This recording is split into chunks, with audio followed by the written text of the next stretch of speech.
Coucou bien-aimés de l'Éternel. Eh bien, pour cette nouvelle vidéo, eh bien ça se passe toujours à la mer, mais là c'est à un autre endroit que j'aime beaucoup parce que c'est ressourçant. C'est comme si le Saint-Esprit venait balayer eh bien, en fait, ce que je vis en entreprise, dans le monde. Ça vient balayer toutes les pensées négatives que je peux avoir aussi à cause du travail. Et en fait, ce que je voulais vous partager, eh bien, cette semaine, j'étais dans la louange et j'ai reçu cette parole. Mon cœur est rempli d'amour pour toi. Bien sûr, quand j'ai entendu cette phrase, eh bien, j'avais le cœur dur. Du coup, je n'ai pas percuté tout de suite. C'est en écoutant une deuxième fois la louange, j'ai pris conscience de la parole que j'ai reçue. Et là, je me suis mise à pleurer. Mon cœur est rempli d'amour pour toi. Mon cœur est rempli d'amour pour toi. Mon cœur est rempli d'amour pour toi. Et hier, c'était vendredi, et, j'étais à pied pour aller sur mon chemin au travail, et je me suis mise encore à pleurer par rapport à cette parole que j'ai reçue. Mon cœur est rempli d'amour pour toi. Mon cœur est rempli d'amour pour toi. Mon cœur est rempli d'amour pour toi. Mon cœur est rempli d'amour pour toi. Est-ce que je le vis chaque jour dans mon quotidien? Et bien, pour être honnête avec vous, ce n'est pas le cas dans ma propre vie. Et le Saint-Esprit sait ce dont on a besoin. Mon cœur est rempli d'amour pour toi. Mon cœur est rempli d'amour pour toi. Mon cœur est rempli d'amour pour toi. Mon cœur est rempli d'amour pour toi. C'est vraiment une parole à méditer. C'est une parole qui doit prendre vie en fait. Qui doit prendre vie dans ma propre vie. Parce que si je ne vis pas l'amour de Dieu, comment je peux aimer mon prochain? Aime ton prochain comme toi-même. Eh bien, pour faire le bilan de ma semaine, ça n'a pas été le cas du tout. Ça n'a pas été le cas du tout. Mais c'est pas grave. Le Seigneur est bon. Le Seigneur est miséricordieux. Le Seigneur est compatissant. Le Seigneur est rempli de grâce pour moi. Et en fait, vous voyez, je peux avoir un mauvais regard sur mon Père. Parce que moi, en fait, avant de recevoir cette parole, je croyais que le Saint-Esprit était fâché après moi, en fait. Par rapport à des mauvaises décisions que je prends, par rapport à des mauvaises habitudes que j'ai, par rapport à mon comportement, par rapport à mes actions, par rapport à mes attitudes que je peux avoir qui ne reflètent pas Christ. Et du coup, cette parole, elle vient casser en fait mes fondations en fait. Mon cœur est rempli d'amour pour toi.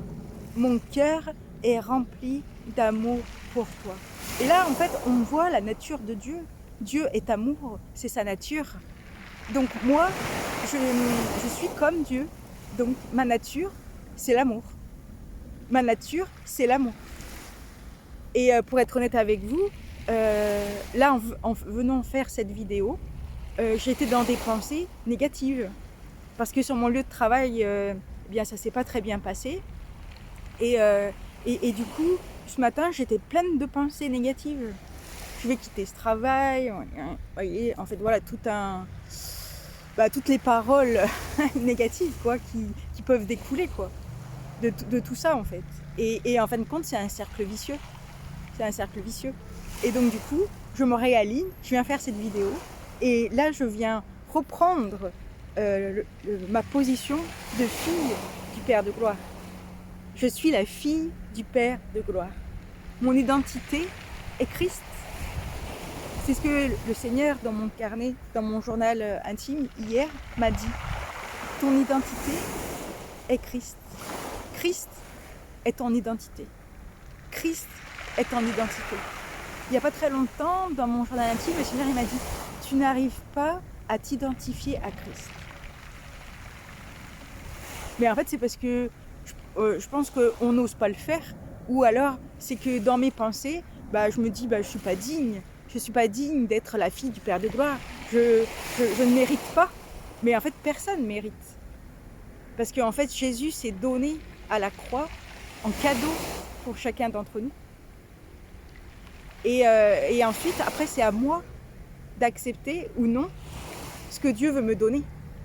Parce que déjà, pour vivre la bénédiction qui enrichit et ne se fait suivre d'aucun chagrin, j'ai déjà, avant de recevoir cette bénédiction, à savoir qui je suis en Christ. Qui suis-je? Je crois que c'était hier, le Seigneur m'a dit « Qui es-tu » En fait, c'est parce que j'ai à me questionner justement sur ça. Qui je suis?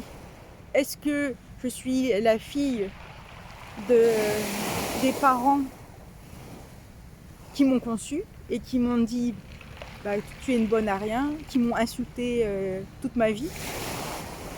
Ma mère, elle me disait que j'étais une bonne à rien et j'ai gardé cette parole toute ma vie, même encore aujourd'hui. Même encore aujourd'hui, il y a cette parole dans ma vie. Et j'ai à refuser cela chaque jour. C'est un combat de tous les jours. Tous les jours, je dois me battre contre la paresse, contre la procrastination, contre cette fille du passé, mais qui n'est pas moi, qui n'est pas ma véritable personne, qui n'est pas ma véritable, comment je dirais, je suis un esprit. Dieu est un esprit, et Dieu est dans mon esprit, et tout se passe dans mon esprit. Mais sauf que j'ai à prendre conscience que dans mon esprit, je suis parfaite, je suis sainte, je suis pure, je suis juste. Mais tout ça, c'est pas moi en fait. C'est Christ qui à la croix me donne ce cadeau-là en fait. Mais est-ce que je veux vivre cette vie que Dieu me donne en cadeau? Parce que c'est un cadeau qu'il me donne. En fait, il y a toujours ce libre choix. Est-ce que est-ce que je me vois en fait toujours comme Sonia du passé? Ou est-ce que je me vois comme Dieu me voit? Enfin voilà ce que j'avais envie de vous partager. En tout cas,